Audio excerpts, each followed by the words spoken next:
This really needs to be addressed. Whether you believe it does or not, it does. CPS, Child, put this in quotes, Protective Services.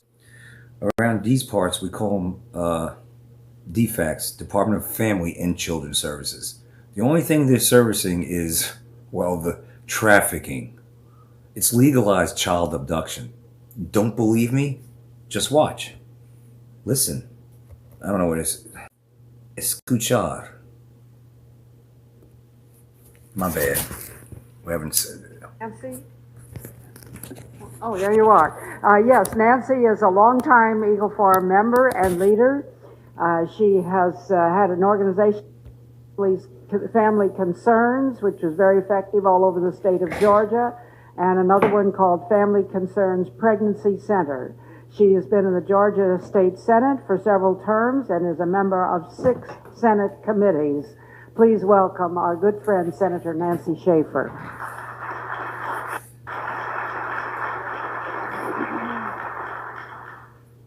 Thank you, dear Phyllis, and thank you to all of you. I don't know what year this is. I have served in the Georgia State Senate for 4 years.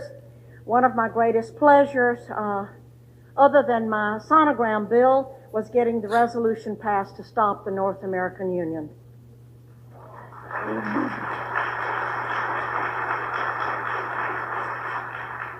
However, for 4 years, I have been confronted with families struggling to remove their children from the clutches of Child Protective Services. I wrote a scathing report last year. I just want to let you know that I have the recording volume up at 200%. This is as loud as it gets on their end. So turn it up. The volume. On the corruption in Child Protective Services. Corruption, yes. And an update, and copies are out on the table. During the last session of the Georgia General Assembly, I introduced Senate Bill 415 relating to juvenile proceedings, and copies of that bill are attached to the report on the tables. The Bill 415 called for the time allotted for the Department of Human Resources to provide emergency care to a child without a court order to be reduced from 7 days to 72 hours. It required a court order to enter the residence of a parent or guardian to seize a child. It called for family court to be open to the public. Confidentiality and secrecy in family court protects the wrong people.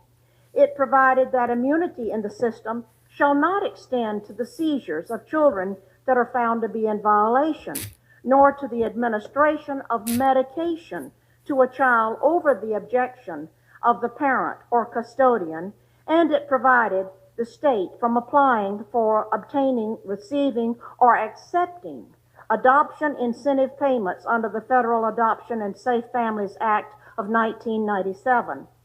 The Department of Child Protective Services has become a protected empire built on taking children and separating families. It's abduction. This is not to say that there are not those children who do need to be removed from wretched situations and need protection. However, my report is concerned with the children and parents caught up in legal kidnapping.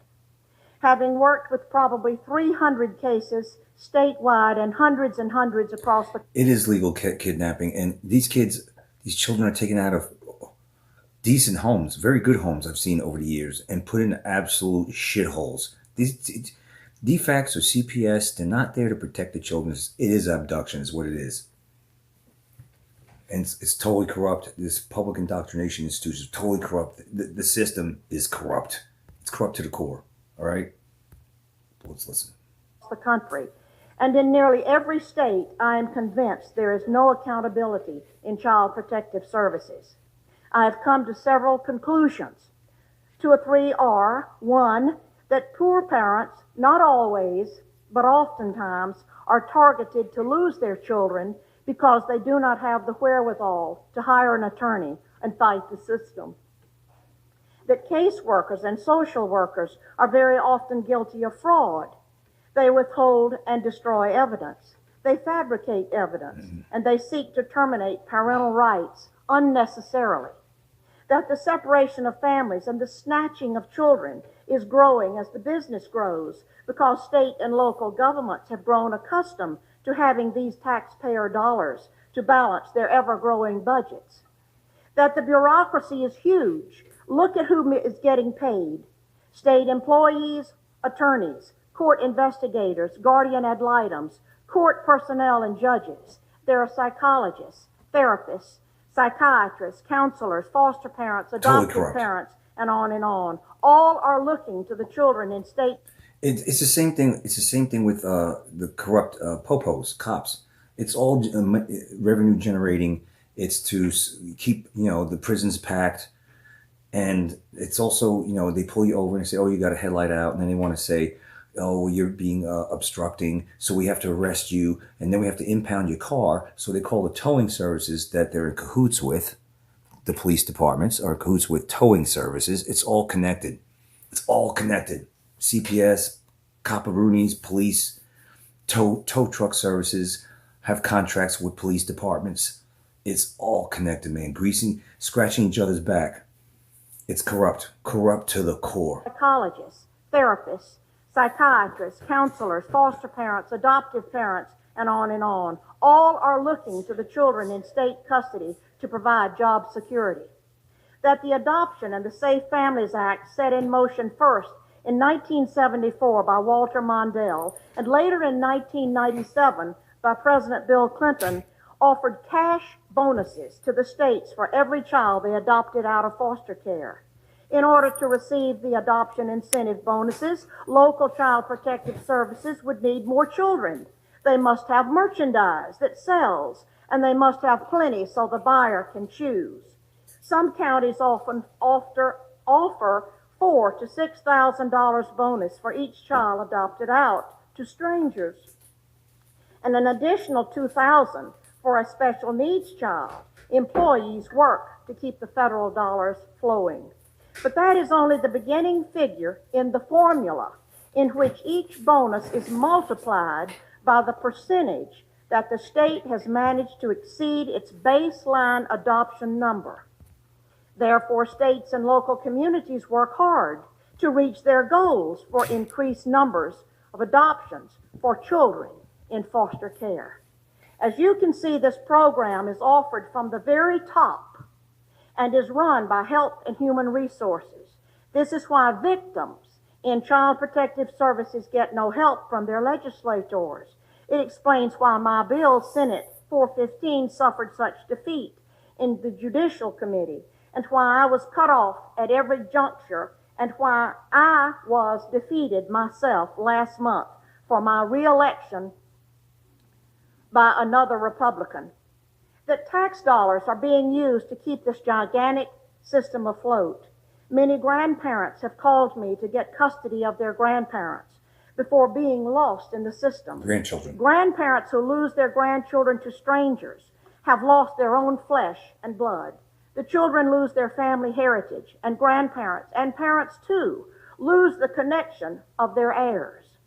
And that the National Center on Child Abuse and Neglect in 1998 reported that 6 times more children died in foster care than in the general public, and that once removed to official safety, these children are far more likely to suffer abuse, including sexual molestation, than in the general population. Think what that number is today, 10 years later.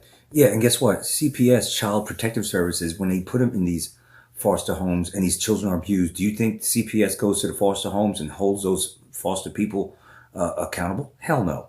Hell no. It's evil. It's corrupt. And when I said, get your kids out of indoctrination institutions relating to CPS, it's because where children, a lot of children usually gathered in schools, right? Public indoctrination institutions.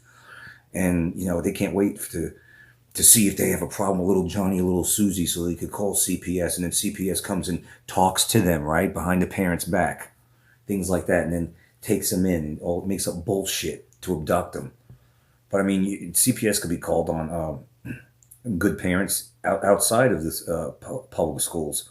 I know that, but where are the kids usually gathered? A lot of them. It's in public schools, all right?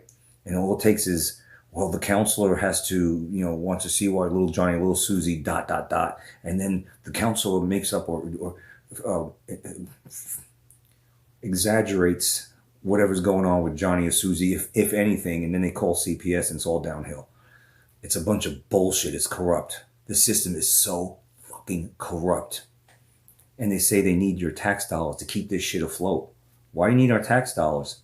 You don't need your tax dollars. All you gotta do is print money and give it to yourselves. Or just change the numbers digitally in your government bank accounts. Government, that's all they could do. The reason why they take the money for us, the taxes, is because without money, we can't do anything. So they're trying to they're leeching off of us is what they're doing, trying to bleed us dry any way they can, jacking up the prices of this, that, the other. Now oil surging because of Iran. And tax this, taxes for that, taxes for this.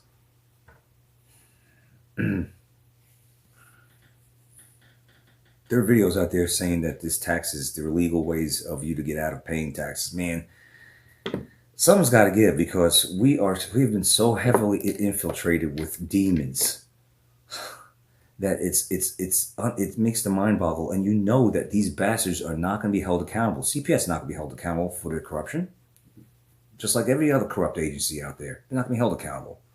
But at least we could create awareness. At least. It's ridiculous. Here are a couple of the recommendations on my list. Call for an independent audit of all state child protective services and for a federal congressional hearing on child protective services. Abolish the federal and state financial incentives that have turned child protective services into a business that separates families for money. I have witnessed such injustice and harm brought to so many families that I am not sure if reform of the system is even possible. It's not. The system cannot be trusted. It does not serve the people. It obliterates families and children simply because it has the power to do so.